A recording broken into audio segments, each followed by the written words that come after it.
Hey yo, what's good reader fam? Welcome back to my channel. Today I'm bringing you the best books I read this decade. 2020 is the start of a new decade, which is just kind of like mind-blowing, like what the heck, we're saying goodbye to the last decade and hello to a new decade. And I just kind of wanted to film a video talking about the best books I read in the last 10 years. Now you might think that my list is basic, and let me just say it outright. It is basic. I beat you to the punch. But to be fair, this was the decade when I really started getting into reading. The books that I read over the past 10 years really influenced me and mostly kind of influenced my reading life. So I'm really looking forward to reflecting on that today. I'm going to be sharing 10 books that influenced me and my reading life over the past 10 years. So without further ado, let's get started.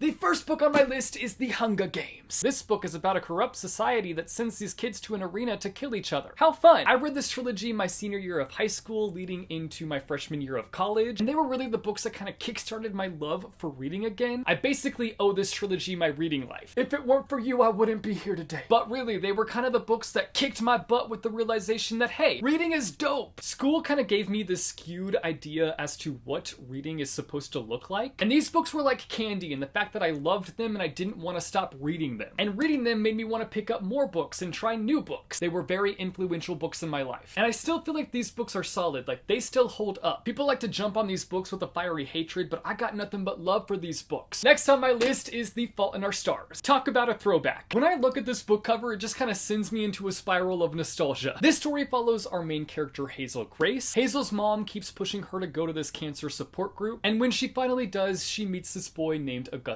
Waters. And we basically follow their love story as it begins to unravel. This was the first book that I read in like a 3-day time span, which at the time was so fast for me. I was like, holy crap, I'm a superhero, y'all better watch out. Obviously 3 days is not that fast looking back on it, and there are people who read books in like 3 hours, which hello, I cannot relate, but back then it was fast. I just remember getting completely sucked into the story and not wanting to put it down because I was loving every bit of it. That is the sign of a good book, when you start reading it and you just can't put it down. This was also the first book that I ever reviewed on my channel, so it's got a soft spot in my heart. It was the book review that I kicked off my channel with. I think the thing that I loved the most about this book was the characters. I'm pretty sure that they're my favorite characters that John Green has ever written about. And also this is like my first ever real experience with being completely wrecked by a book. Even though Mockingjay and Deathly Hallows definitely wrecked me, this was a different kind of emotional wreck. I think the wreck was more memorable because of how fast I read this book. But it was the first book that I ever had a full-on emotional reaction to. And I left it being like, wow, I had no idea books were capable of doing this to people, but look at me here, I am a mess. Next on my list is The Archived, aka the book that I used to call The Archived. Yeah, I'm not proud of that. This story follows this girl named Mackenzie, who is a keeper for The Archived. The Archived is essentially a library for the dead, and every now and then the dead slip into the real world. And it's Mackenzie's job to track them down and to return them to The Archived. This was the first book that I ever read by Victoria Schwab, and it was really the book that kind of opened me up to being this massive fan of hers. If you've followed my channel from the beginning, then you've probably seen my progression of being her fanboy throughout the years. My love for her books over the years have just grown and grown, just like how over the years her writing has grown and grown and grown. When I read this book, I was amazed by her writing style. I loved how original this story was. At the time of reading this book, I hadn't really read that many books, but I just remember being like, this is the most original book I've ever read! And I almost want to say that this is one of the books that kind of opened up the door for me enjoying books that kind of delve into the topic of grief, because that's part of one of the storylines that we see, and it really tugged at my heartstrings. Next up here I have Long Way Down. I just kind of realized that I'm not really going in any kind of order with this video, so whatever, it's fine. This story is about this guy who is on his way to go and get revenge on his brother's killer, and he steps on an elevator, and each floor that it stops on, a different person from our main character's past steps onto it, aka a person that has died. This book is written in verse, which basically means that it's built up off of poetry, and it's by far one of the best books I've ever read written in verse. It's paced well, it's not written overly flowery to the point where you don't really know what's going on, and it does a really great job of kind of fleshing out each character that you come in contact with throughout this story, which is something that I feel like a lot of books written in verse really struggle to do, to really flesh out those characters. So to see this book excel at that, it had my heart instantly. I just really appreciated this book because I love books that kind of talk about death in a really creative way,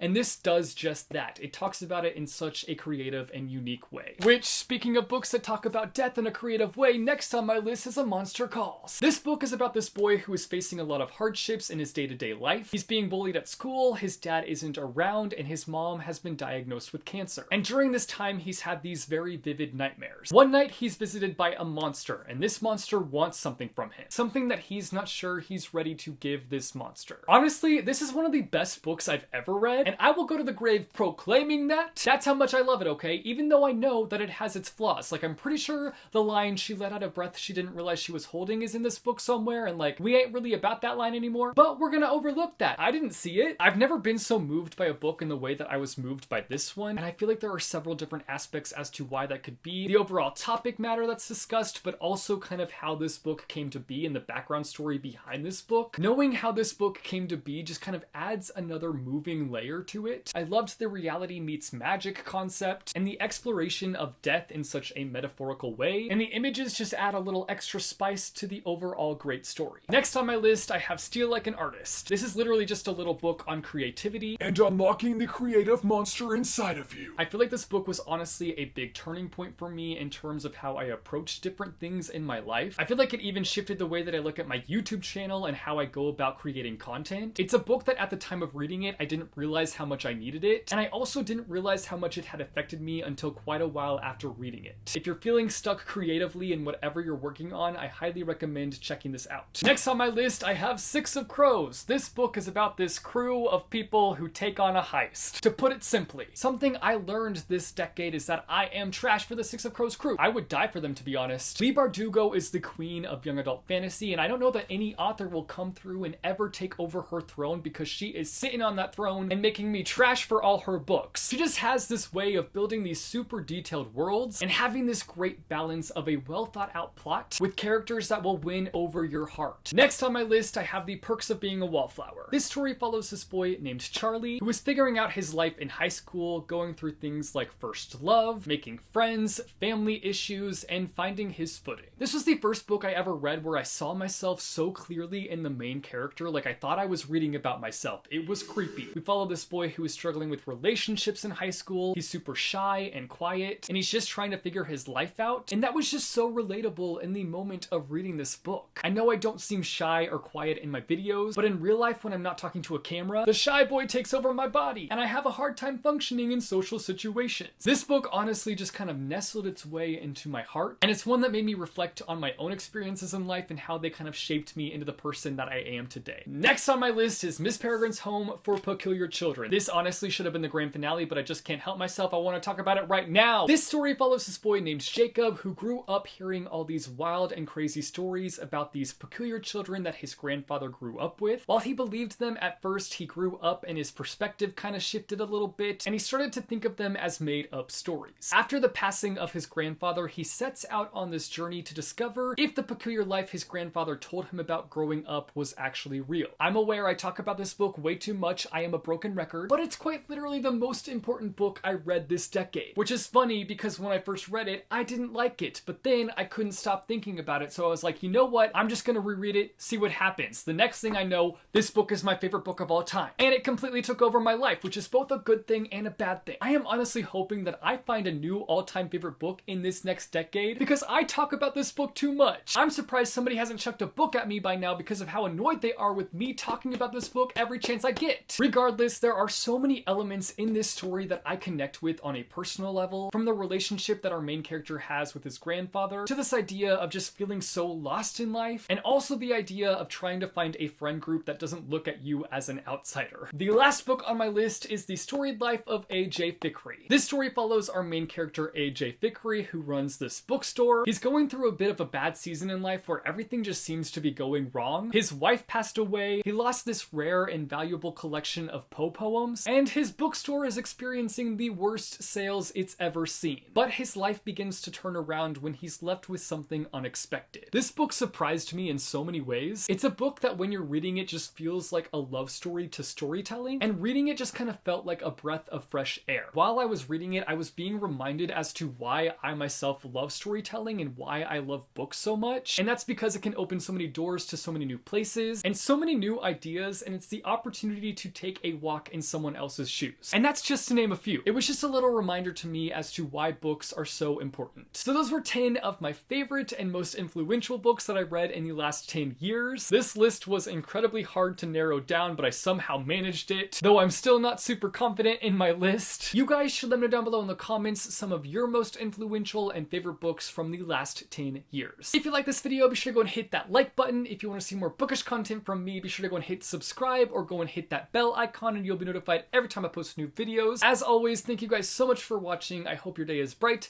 that tomorrow is brighter. Keep reading what your heart desires, and I will see you next year with a new video. Bye. -oh.